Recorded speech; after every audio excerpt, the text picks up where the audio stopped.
All right. Gennady Golovkin struggles with Sergey Deverenchenko and proves, just like I said in my prediction video, that dude is not an all-time great.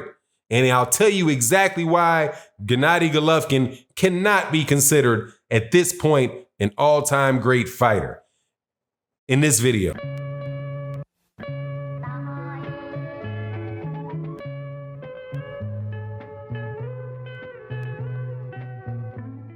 All right, welcome back to the channel, subscribers. If you are not subscribed, please subscribe. Also, thank you to everybody that supports, comes by, watches the videos to the end, comes by the live streams in the live stream community and my Patreons over there on Patreon. Thank you guys so much for your support. Hey man, great fight this weekend. Terrific fight this weekend. Sergey Deverenchenko, Gennady Golovkin fight for a vacant IBF belt in what was an absolutely terrific fight. I did a video beforehand and, to toot my own horn, I'm about to toot it. Toot. That's exactly what I thought was gonna happen. It was gonna go to a decision and Gennady Golovkin was gonna win. Gennady Golovkin was not gonna knock out Sergey Deverenchenko. And the reason that I cited for that is that Sergey Deverenchenko is a top level fighter. And Gennady Golovkin has struggled against every top level fighter that he's ever fought. Gennady Golovkin has a reputation for being they were even calling him an all-time great in the telecast. And I'm telling you right now, that dude is not an all-time great fighter. That's not what all-time great fighters do. All-time great fighters do not struggle with every top fighter that they fight. Gennady Golovkin got that win in that fight. And I don't have a problem with him having won the fight. I'm not gonna have a problem with something I can predict.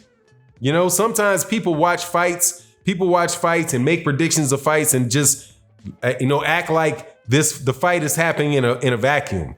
Like it's being scored in a vacuum. The judges live in a vacuum, right? They don't. People are affected by the reputation of the fighter before the fighter comes in there. And media sell Gennady Golovkin is this big killer who, as soon as he touches you, he's gonna drop you.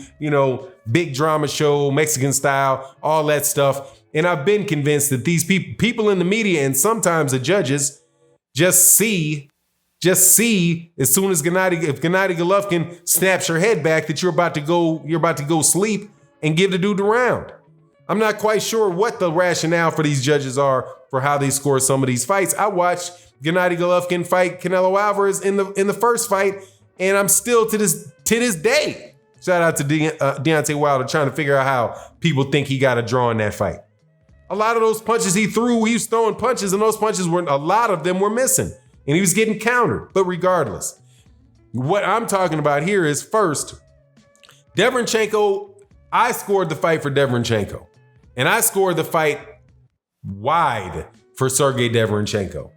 I think that I had to take my own scorecard with a grain of salt because, like I said, I'm looking at Gennady Golovkin with suspect eyes. I believe that Gennady Golovkin was going to get a little bit extra credit. And I was favoring the fact that there were so many punches being landed and Sergey Deverenchenko was so active through those rounds that, hey, maybe I might have given Sergey Deverenchenko a round or two that another reasonable person, I think I'm a reasonable person, another reasonable person might have given to Gennady Golovkin. So I'm not really tripping out too hard on the fact that Gennady Golovkin won the fight. I don't think that it was just a robbery. Hey, Gennady Golovkin got a knockdown. It might have been in the first or the second round. Gennady Golovkin got a knockdown. I thought it was a shot. It was a shot to the back of the head. And Gennady Golovkin tried to do that same shot where he comes up like this. He basically tries to come over and hit the guy in the top back of the head. Somebody called it Gennady Golovkin's corkscrew punch. By corkscrew, you mean he tried to go over the top of the guy's head and landed on the back of the head? It doesn't matter the manner in which Gennady Golovkin hit Deverenchenko in the back of the head. He hit him in the back of the head. The punch landed on the back of the head. The fact that Deverenchenko might have dropped his head a little bit doesn't change the fact that you can't hit a man in the back of his head. So, but anyway, officially on the scorecards, Gennady Golovkin got the knockdown. So that's what it is. Gennady Golovkin also cut Derevyanchenko. So there was a lot of blood in there. So I could see how some people might lean towards, the guy that wasn't bleeding. But that is neither here nor there. Gennady Golovkin looked like he got exposed. And for me, how he got exposed was that he proved that he is not this all-time super amazing welterweight for, once in a lifetime middleweight that people try to push him out there as. He's not that. He's never been that. He's not. First, they try to get his dude a credit for a ton of title defenses that he didn't make as the WBA champion. He was the WBA regular champion. And they count WBA and WB super championships to say that he had tied Bernard Hopkins' record. Gennady Golovkin is not Bernard Hopkins. Bernard Hopkins did not struggle with every top fighter he ever fought. Look at Gennady Golovkin's record. Unless you consider David Lemieux a top middleweight, which I do not, he has struggled against every top fighter he's fought. He struggled against a Kell Brook. He knocked out Kell Brook. Kell Brook moved up from 147 to 160. Did well against Gennady Golovkin until Gennady Golovkin caught him. Just too big for him. If they were the same size, man, come on. But Kell Brook, struggled with Kell Brook. Then he struggles with Daniel Jacobs. He gets a draw with Canelo Alvarez. He loses to Canelo Alvarez and struggles with Sergey Derevyanchenko. That, my friend, is not what all-time great middleweights do. You didn't see Hagler struggling against everybody he fought. I mean, every top fighter. At least you can point to him and how Hagler had that great fight with Tommy Hearns and knocked out Tommy Hearns. You could see that he fought several people during the reign of Marvin Hagler, where Marvin Hagler dispatched of tough competition, and therefore he's an all-time great. Same thing is Carlos Monzon. Same thing for Hagler.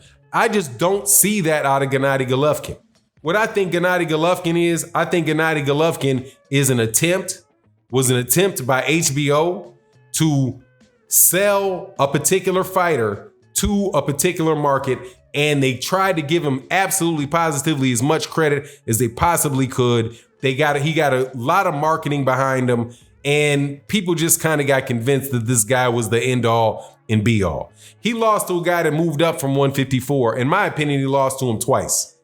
And Sergey Derevyanchenko, I think he lost to Sergey Derevyanchenko. And I think Sergey Derevyanchenko is a good fighter.